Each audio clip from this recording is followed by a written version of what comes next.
everybody. Welcome to today's webinar.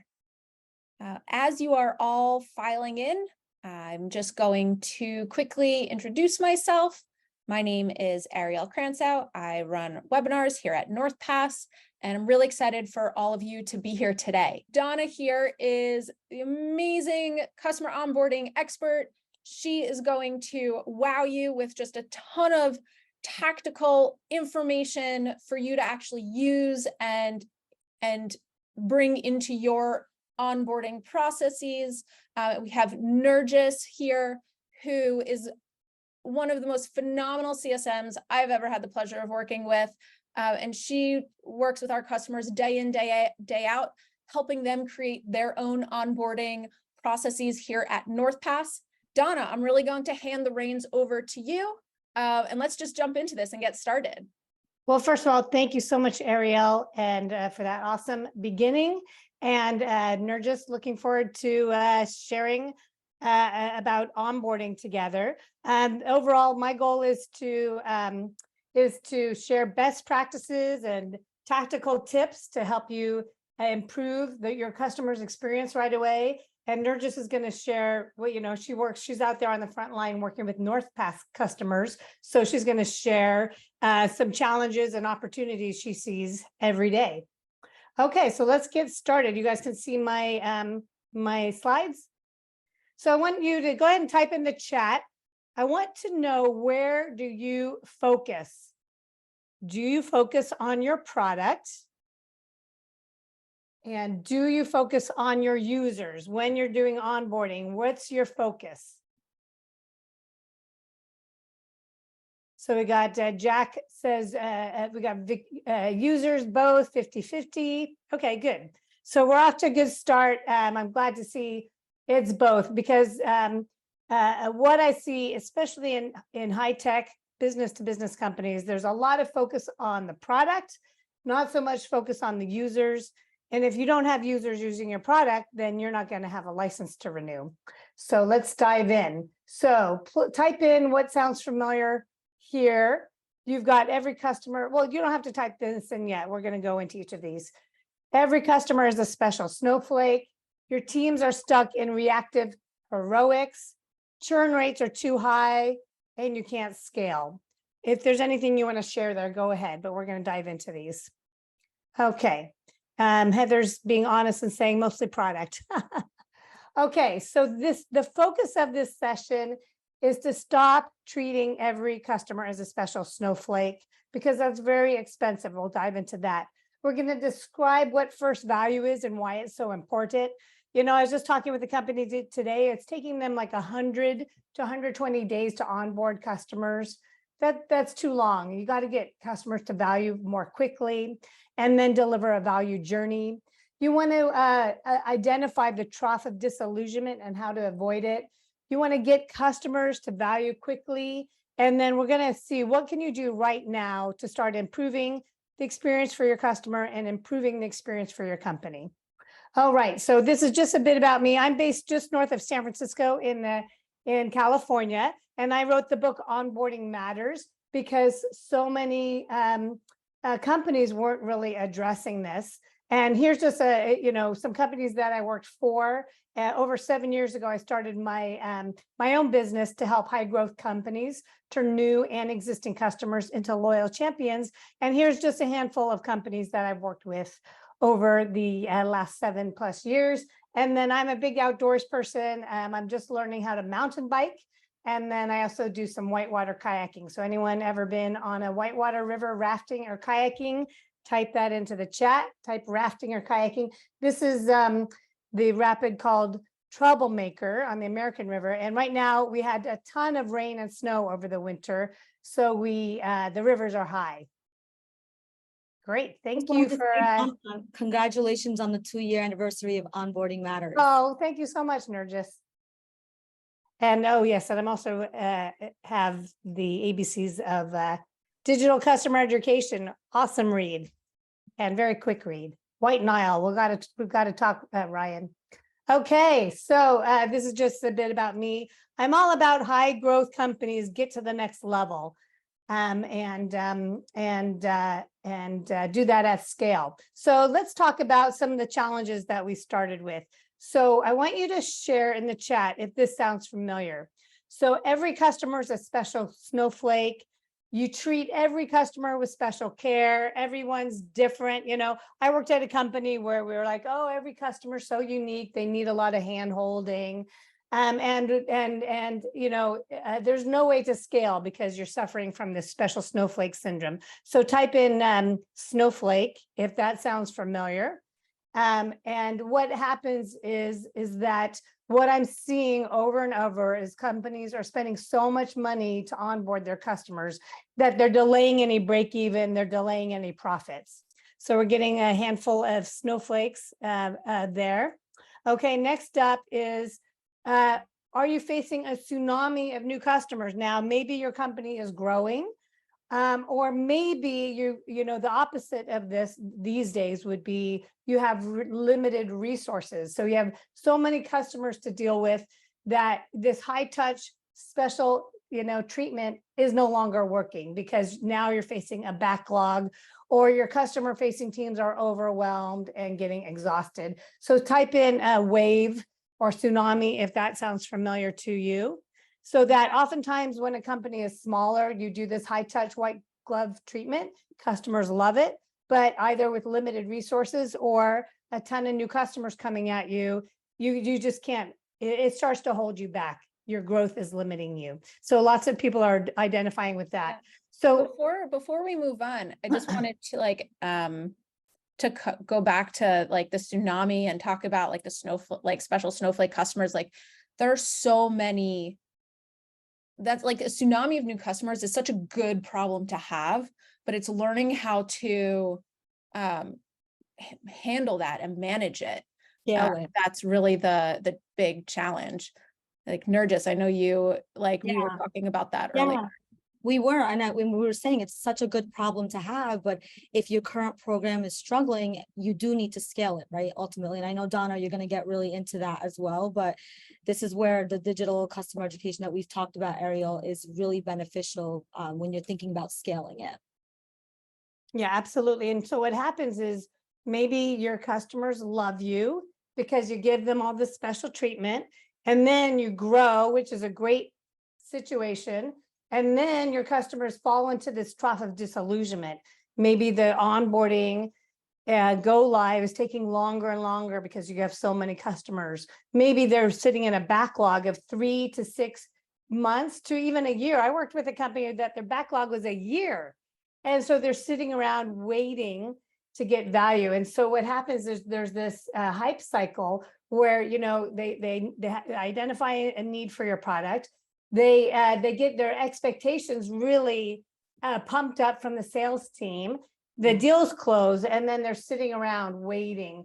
The deployment's taking too long. There's a long backlog. They might pause and cancel their subscriptions, their payments. They might be really annoyed with you. So by the time you really start engaging with them, you're struggling to win back their love. Anyone find that you're dealing with, type in frustrated, you're dealing with frustrated customers, and like, that's no way to start a new relationship. So Kathy's got that. And so then you got to like, it's a turnaround. You got to turn things around to get the relationship back on track, to get the onboarding back on track, to deliver value. Just to add a point there, Donna, you had a great quote on Twitter that I really liked about you posted, "Are you ghosting your customers?" And it was about the solar panels that you had bought for your house. And so you bought these solar panels, you were so excited, and then you didn't know what the next step was. You were confused, and this is actually a very big problem that our customers come to us with, especially if their onboarding is not as tight as you had mentioned. So I think that this is important to work through with our customers and try to prevent this graph that you shown. Yeah, this trough. So you don't want them to fall into the trough. You want to deliver a great experience from the beginning. Thank you for diving into that. And then Jacques, I'm going to guess that's how you say, said they stopped paying, affecting financial churn. And absolutely, I worked with a company that was losing $500,000 a year in paused and canceled payments. Okay, let's go back to all of this. So then what happens is customer facing teams have to jump into reactive heroics. They put the cape on, they pull all-nighters to save the accounts. And while that might feel good for a while, you get these adrenaline rushes, you get a lot of recognition internally. Ultimately, those accounts that need rescuing, actually their churn rate's still higher than accounts that never need rescuing in the first place. And ultimately, this reactive heroics is very demotivating for internal teams. They get exhausted, and now you need to, they get burnt out. It's very expensive for the company, and now you need to deal with churning employees as well as churning customers. So type in heroics if that sounds familiar. And Nicole's saying, that you're more reactive than proactive. So you're waiting, you're so busy, you're waiting for customers to, catch on fire, and then you're running around trying to put them out. And it's just a little side thing. Last night, speaking of fire, we have a fire alarm in the house. It went off in the middle of the night. It alerted the fire department. They came out. I don't know why it went off.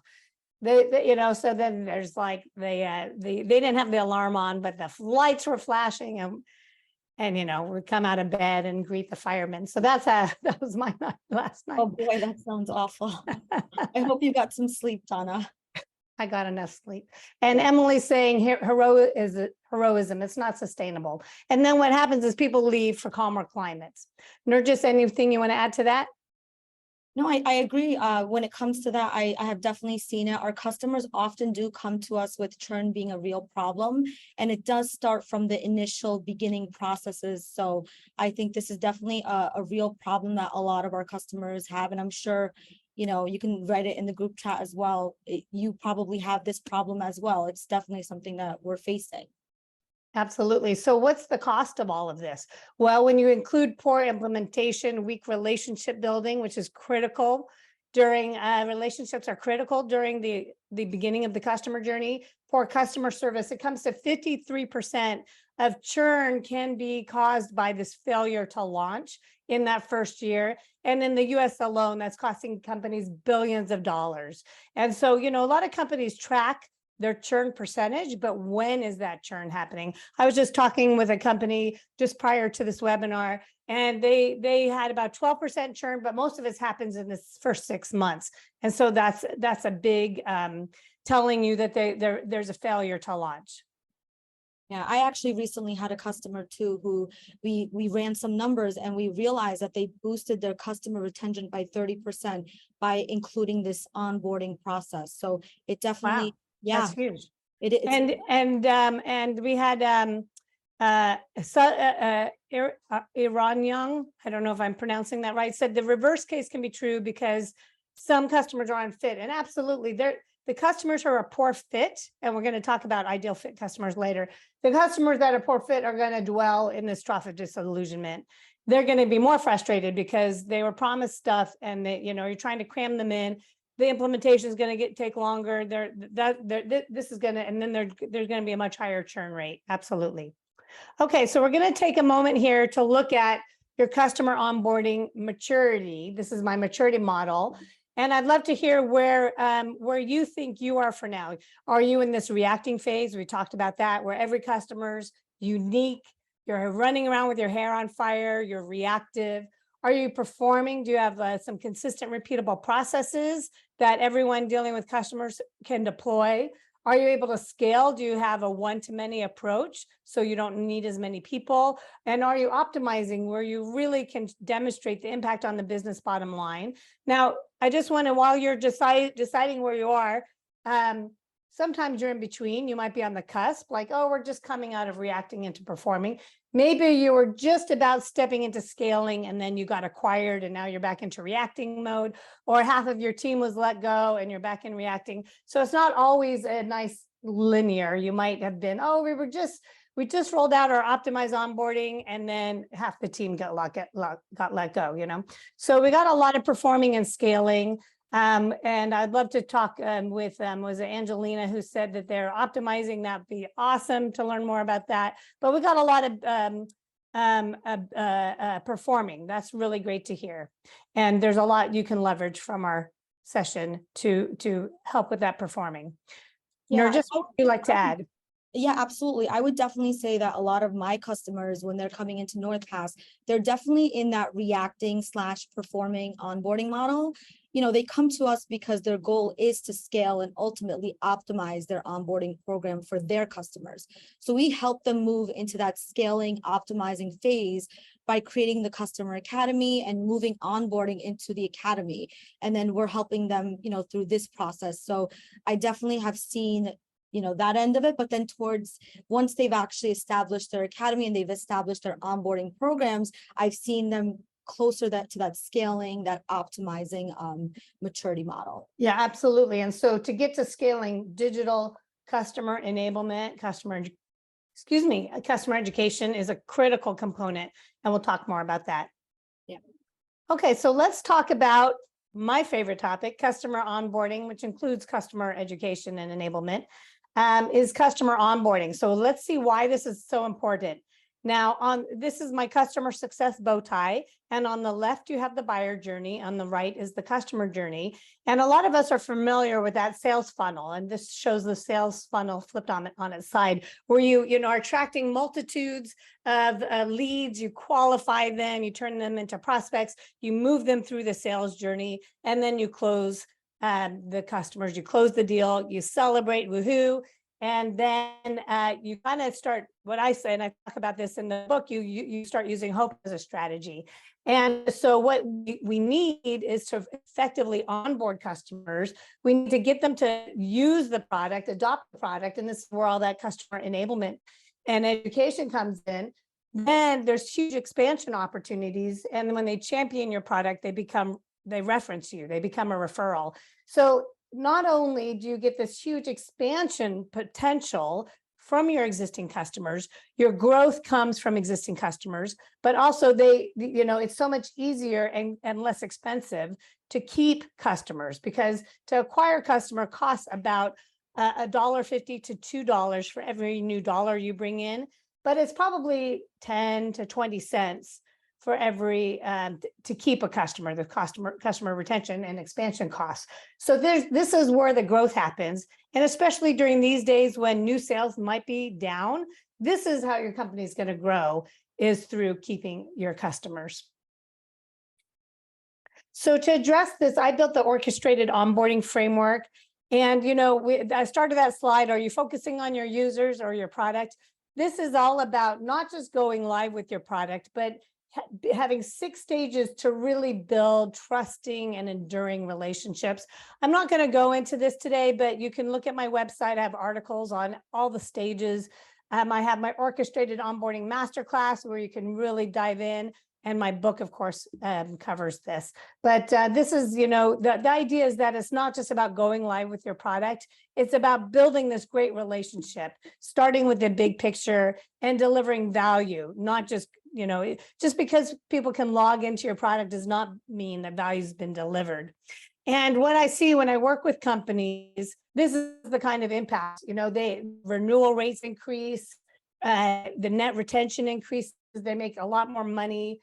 The customers stick around longer, they expand more quickly, and they also reduce the time to get to some initial value. Product usage and adoption increases, customer satisfaction and employee satisfaction increases. So my goal is to help companies reduce the cost to onboard, as well as increase expansion revenue. Donna, going back to your last slide about that framework, I just wanted to say, and I see it a lot in the chat too, I love that framework that you have there. And Ariel and our team is really passionate about the onboarding playbook. So we're actually going to be creating an onboarding playbook that I know Ariel can talk a little bit more about, and everyone will receive a copy, I believe. I hope I'm not mistaken there, Ariel. You are not. It's actually something we're going to email to everybody here after the fact. So we're really excited about it. And this is part of, I stole this from Donna, but we borrowed it lovingly. Leveraged it. I was trying to explain onboarding, and then I was just like, but Donna's onboarding framework is just so easy to understand, and it's so right. And so something that was like, well, let's just not reinvent the wheel. We're going to just work off of this model. Well, thank you. Yes. And I had a sneak peek of the playbook, and it's going to be a great read. Well, thank you, Donna, for giving us all the legwork, right, for our team. So let's dive into some opportunities for you to leverage. And these include driving customers to first value, switching on a value drip, and then looking at how to scale. And I was at the Pulse conference recently. Type in Pulse if anyone was there in San Francisco. And the theme of the conference, and yeah, I got to meet Nurjis in person. The theme of the conference was digital customer success. And that's great. You know, digital is important. We're going to talk about digital, but having a complete digital solution can take time. So I like to talk more about a hybrid solution to scale. So we can talk more about that as well. Okay, the first thing is, how do you drive customers to first value?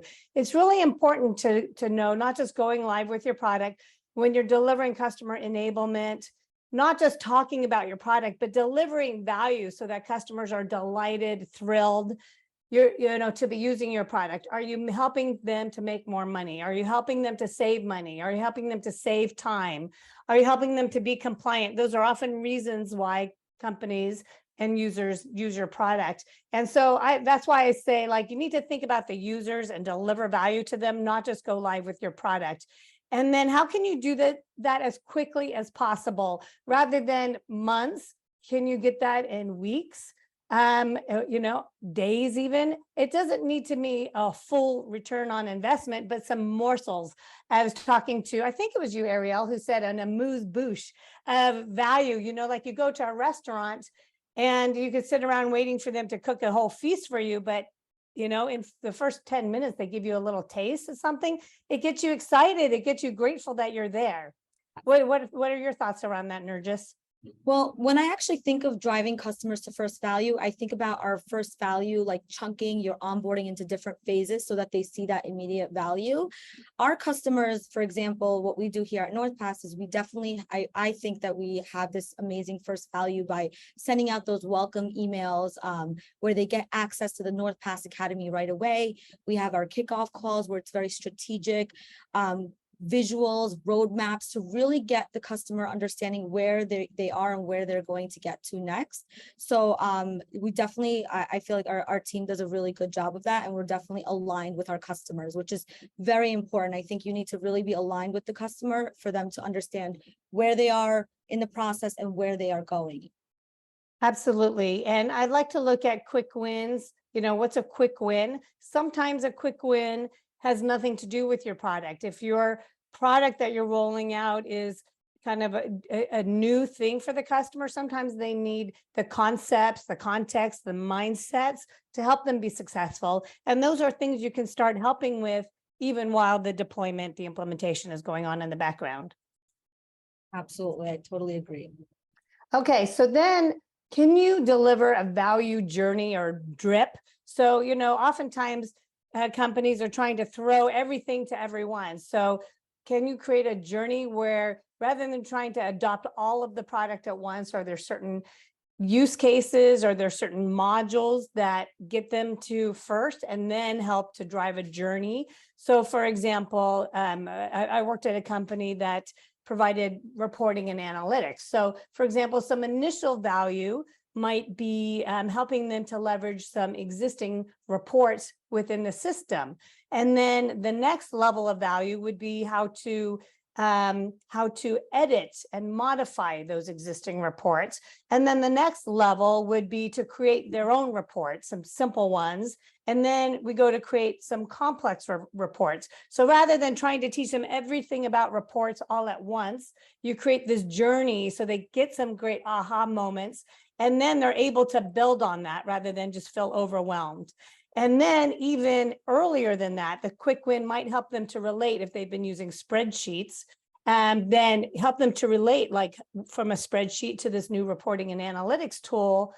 Then they get the right mindset. So that would be like a very simple journey rather than going from this monolithic approach to creating this kind of value journey. Anything you want to add to that? Yeah, absolutely. I totally agree. And we do that a lot with our customers as well, where it's phased. There's value in every single meeting. I think I'm a very firm believer that every time that you meet a customer, there should be some value added to that conversation. You should never waste anyone's time. So for us here at Northpass, we definitely do that with our customers. We have a roadmap that we follow. Every single conversation is a win towards what they're looking for, ultimately to save, save hours for their customer success managers, whether it's saving them. We have a customer who actually saved 2,000 hours a year by removing the need for one-on-one training with their customers. So we definitely show them the value up front. And this is definitely an amazing graph that I think that everyone should look into and start following too. Thank you, Nurjis. So let's explore ways to start scaling. So we're going to talk about 4 key areas. 1 is the 80-20 rule. 2 is the ideal client or customer profile. We talked a little bit about the poor fit already. 3 is some digital touch, which is where the academies can come in. And digital touch to help us scale. And then 4 is the customer enablement, which is where the academy comes in. So starting with the 80-20 rule, I'm going to just stop sharing to talk to you. The 80-20 rule, this is the antidote to the special snowflake syndrome. And, I worked at a company where I was like, oh, every customer is unique. And I said, I don't think so. I used other words. I said BS. And I interviewed a bunch of customers and I learned from them that they didn't want to be special. They really didn't, they wanted some best practices to follow. And, I've been thinking lately about, customers think they know what they want, but they often don't know what they need. So it's your job to create best practices to get them to results. So if, for example, let's say Nurjis is my personal trainer, and maybe Nurjis is trains all these celebrities. She's like a celebrity trainer, right? And so I'm really excited to work out with Nurjis. And Nurjis says, "Hey, Donna, good morning. How, what do you feel like today? What would delight you?" Now, I just told you I had a rough night with this fire alarm. And I'm tired. Let's go for a coffee. I'd love to hear about all these celebrities that you train. Now, that might delight me in the moment. That might be what I want, but that is not going to deliver any results, right?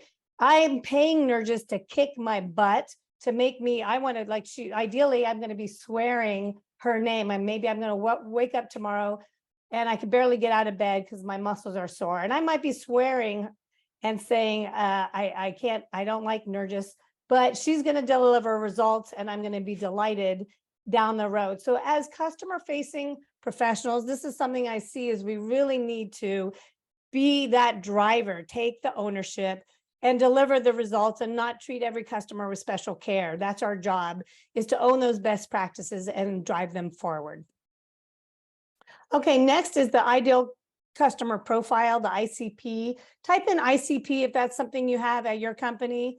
And, that's maybe not something that you can control. And I know especially at the end of a quarter, companies get busy trying to close any deal.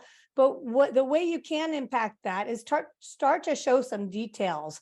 Like, hey, generally when customers are a good fit, it takes us 30 days to onboard them. But when they're a poor fit, it takes us twice as long. And you can start showing how expensive the cost to the company. So you can start sharing some information. Or look at that. When customers are a good fit, they stick around. When they're a poor fit, they churn. And this is how much is this costing the company. So you can start sharing some data around the impact it has on the company overall.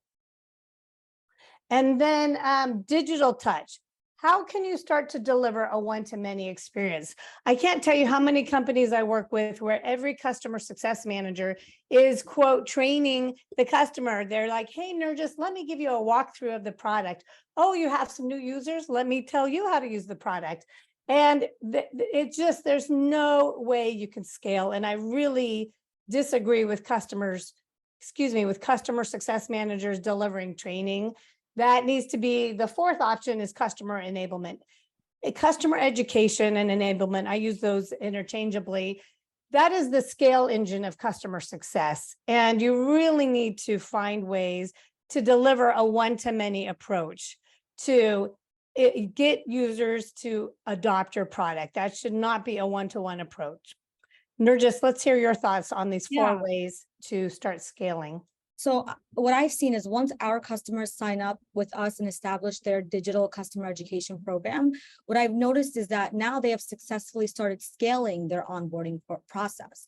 Now that you've scaled the amount of interactions that you have with your customers, you can scale growth, and customer success managers can take on not only more customers, but have more strategic conversations. So this is definitely an area where I've seen all of my customers, this is their ultimate goal, to be able to take that time back from their customer success managers to be able to send out those messages, that digital touch, where now the customer success manager has that time to be able to really go in and focus on strategic accounts and really be able to enable the success of their customers. So this is definitely an area that our customers, that's why they use Northpass, right? That's why they're here. So.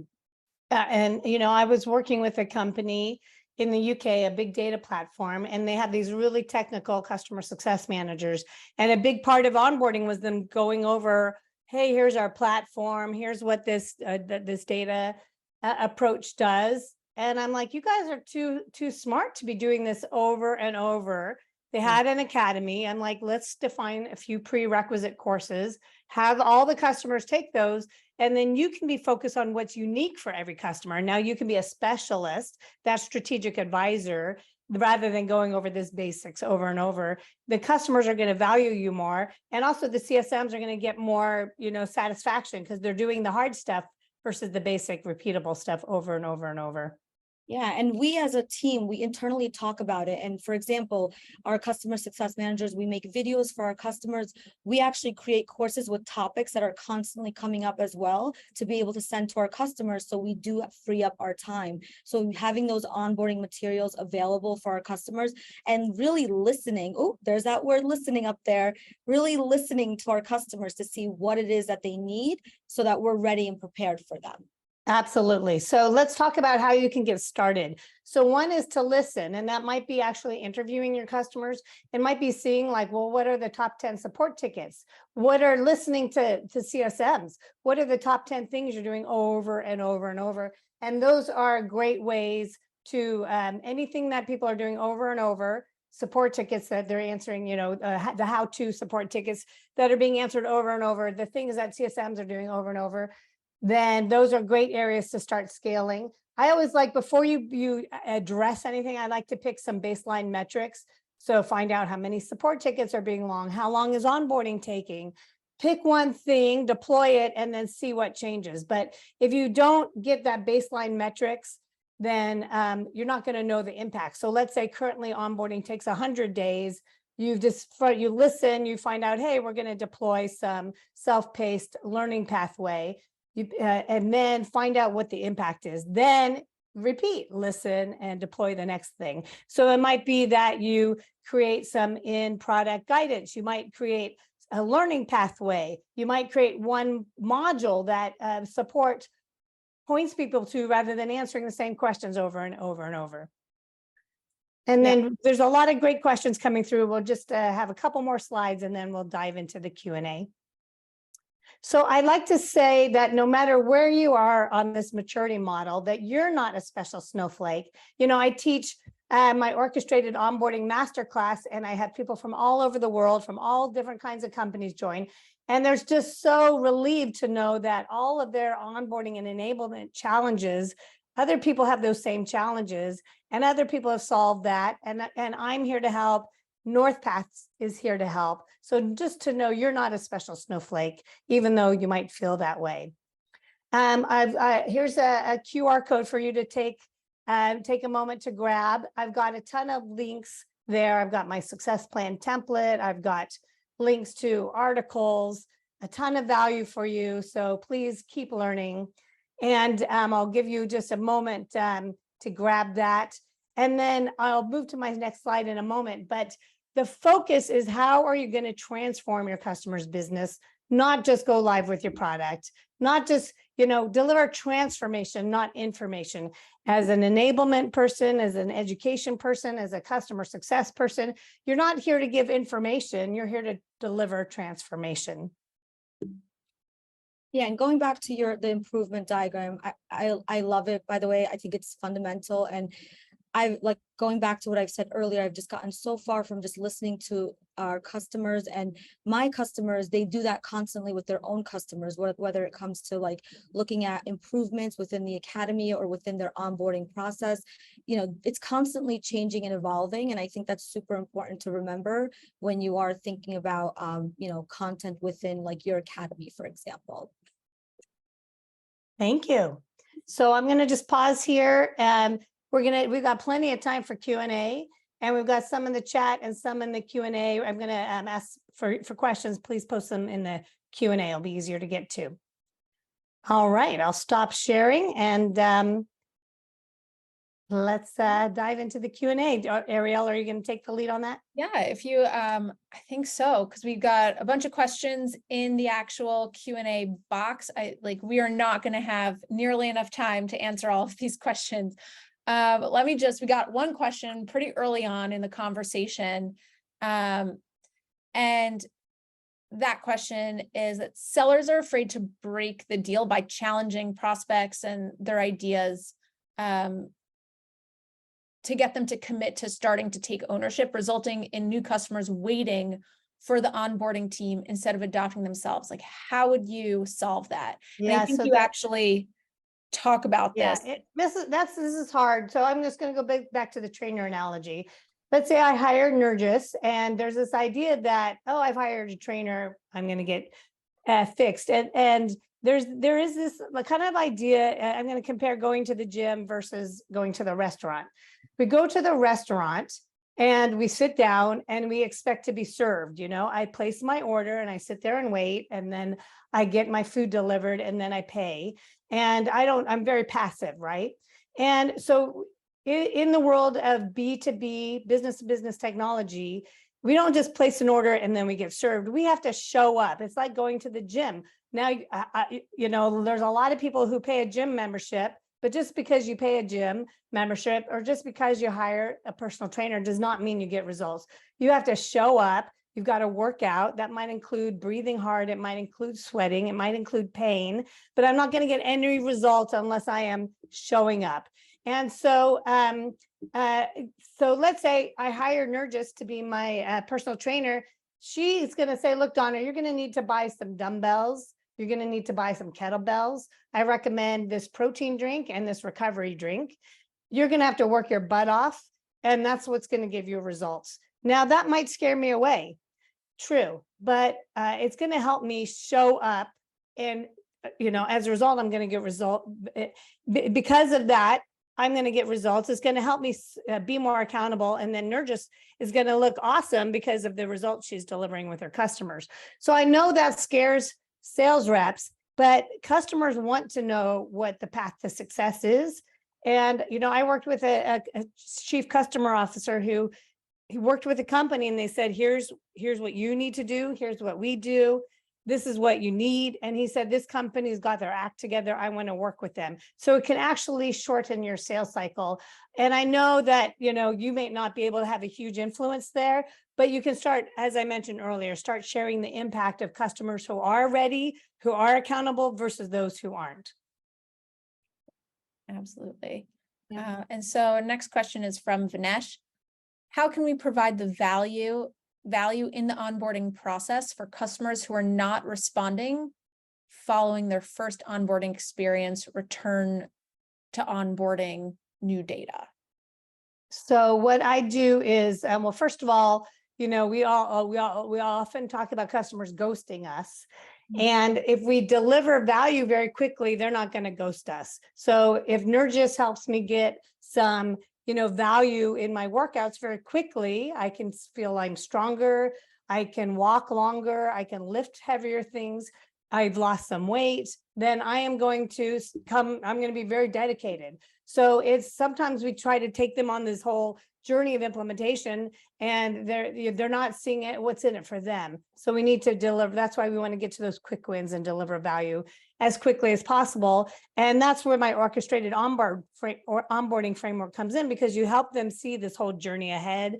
And oftentimes companies think, oh, if we just tell them something once, but you need to tell them over and over and over. So I think there were some questions about how do we get them to the learning pathways in the academy? Well, you can't just tell them, we can't just hope that they find the learning pathways. You need to tell them before the deal closes, we've got this great content, you're going to take that, then you'll meet with the CSM or the onboarding specialist. You get a welcome email, it sends you a link to all that. You get regular emails that point you to the content. The support team doesn't answer support tickets. They point them to the content. The CSM says, hey, before we meet, you got to take this content. So you got to tell them over and over and over what they need.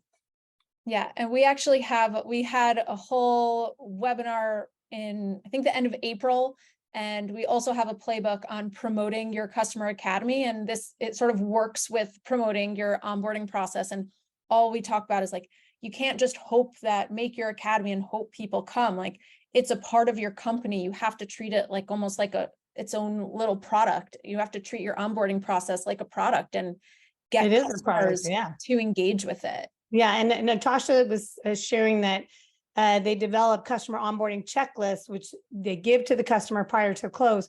And, so I've recently moved into a newer house, which is why we didn't know about the, smoke alarms anyway.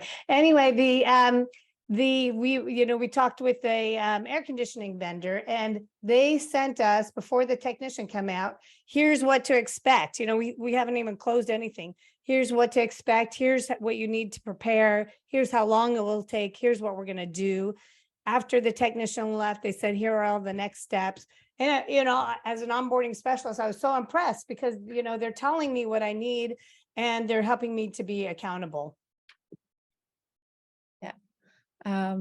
So we have a question from Angela, and she says, I'm interested in how you might wrestle customer training away from CSMs that like to deliver those training sessions. Well, I wouldn't wrestle them away. So, what happens oftentimes in the earlier stages, companies like, the customer facing teams are more generalists and kind of everyone's doing everything.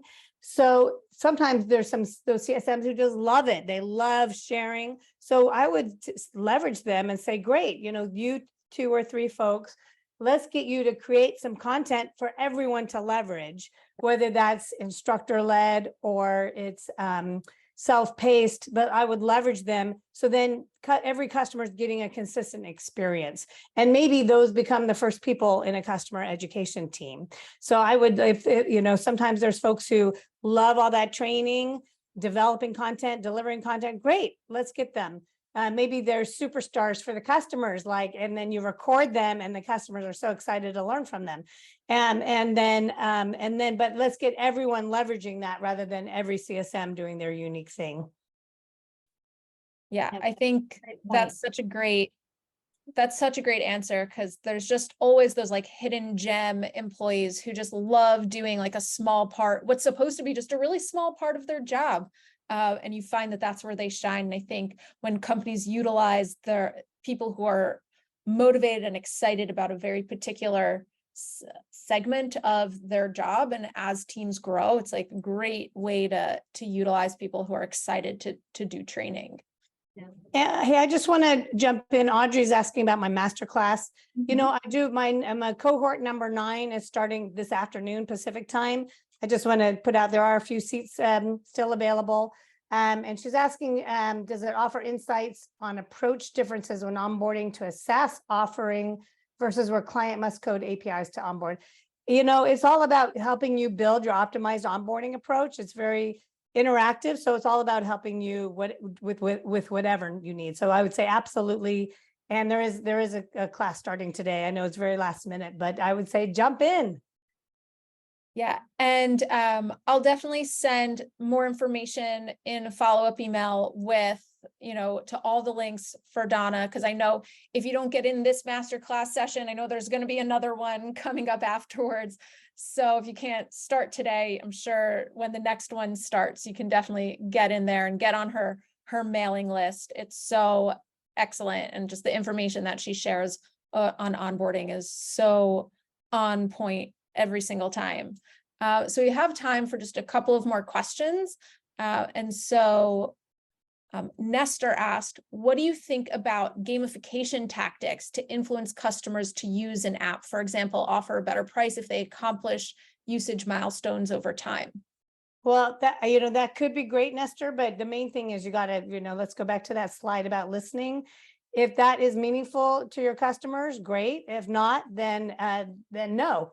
Like I was working with a company that does a product for accountants, and they, the company was like, oh, we should do gamification and badges. And I interviewed the accountants. And I'm like, well, what do you think of gamification and badges? They're like, no.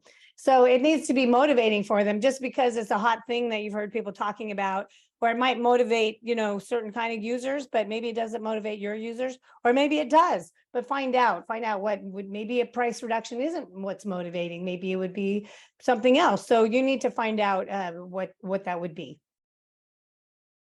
Yeah, definitely. I think talking with your customers and understanding where they're coming from and what's valuable to them, like you said, like listening is the most important part to really understand what they want. And if gamification is what they want and it's going to help them succeed, then go for it. And I've seen success with even certificates, sending out certificates for completing onboarding. So again, going back to what your customers want and what their customers want is very important, but that's definitely another avenue to consider. Absolutely. So more questions. We have so many questions. Like we're not going to get through all of these questions. But we'll ask two more questions and then we'll answer two more questions and then we'll wrap up. Let's go with Kathy's about re-onboarding. Where I can read that. Yeah, you want to just read it because I'm not there. Yeah, we recently started charging for live onboarding sessions, but we all know onboarding is an ongoing process. What can you say about how to approach re-onboarding or ongoing training from a pricing perspective? We do share our on-demand academy, but many clients want live sessions for their teams. Well, I recommend creating basically, and I think the other people talked about phases. We got Prathima asked about phases 2 and 3 of the learning journey. And there was also a comment in the chat about how do you get customers to trust you the 2nd, 3rd, and the 7th year. Well, so I have an article coming out this month on re-onboarding, so stay tuned for that. If you join me on LinkedIn, and we'll get sent to you. No, you have to join my newsletter. The thing is, that's where that value journey we talked about. So just because they've gone live doesn't mean that they're done.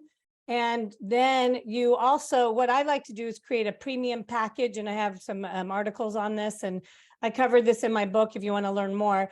Ideally, it's a subscription. So maybe that initial year would be some initial training, whether that's self-paced or instructor-led. That would include the initial onboarding, but then maybe subsequent years it would be ongoing training.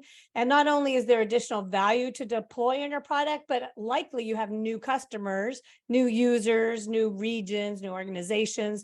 Your product is constantly changing, new features, new products. So you want to keep that learning and value journey going. And so if you have a recurring subscription for these services, then you can create like a happy meal or these packages that really keep going. So let's say, again, Nurgis and I are working out. Maybe initially she gets me set up with some dumbbells and kettlebells, but in an ongoing way, maybe she has a learning journey where she has video. So even if I'm not working out with her live, I can do her self-paced videos, or I get a subscription to the protein powder she recommends, or a subscription to a massage once a month. That would be cool. So there's some ongoing value that it's actually going to help me benefit even more from my workouts with Nurgis. So thinking about, creating this happy meal, oftentimes customers already pay for support or maintenance. So those are often reactive, and you create this proactive package. So they're always getting value, and then it's just kind of baked into their license fee. Yeah, especially because I feel like points of contacts change often as well, and new people come in and they need to know your product and understand it. So that definitely does add value there as well. Yeah. Donna, you want to choose the last question? Oh my God. There's so I don't know. And we'll answer the rest in an email or a blog post or something. We'll get the rest of the answers to you.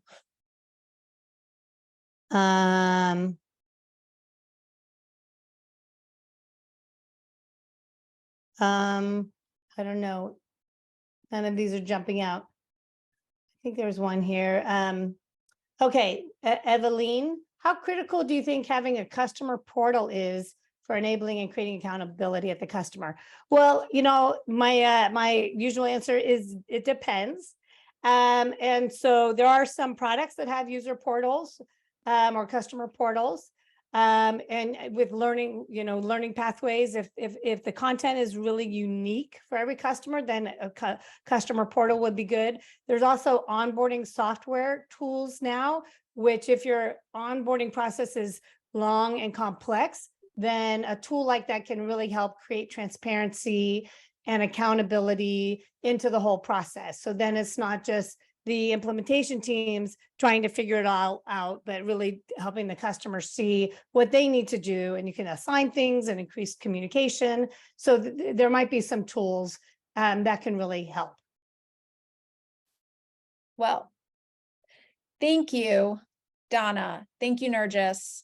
Thank you, Donna. That was All, I very mean, like helpful. for all, I mean, like all of this information, there's so much, like my brain is still processing everything that you've said. It's going to take a while, but don't worry, you can rewatch it. We'll send out the recording. I know someone asked that question in the chat, so there's your answer. And I really just want to thank all of you for being here. I hope this was as helpful for you as it was for me. To learn all of these different tactics and where onboarding is going and how to get it right. If you have any other questions about onboarding program, how to actually further your onboarding program with digital customer education, you can reply to the follow-up email that I'll send you out. I'm happy to book some time with you to help you figure out what the next step is. And then before we go, don't forget to pick up a copy of Donna's book, Onboarding Matters. It is really worth the read. And this is coming from someone who's read like 3 books in the last 4 years since having little kids.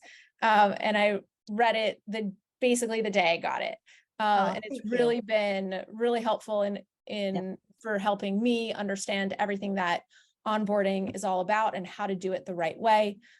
So thank you all for coming. Thank you, Donna, and look forward to seeing you soon. Thank you, Thanks for Donna. including me.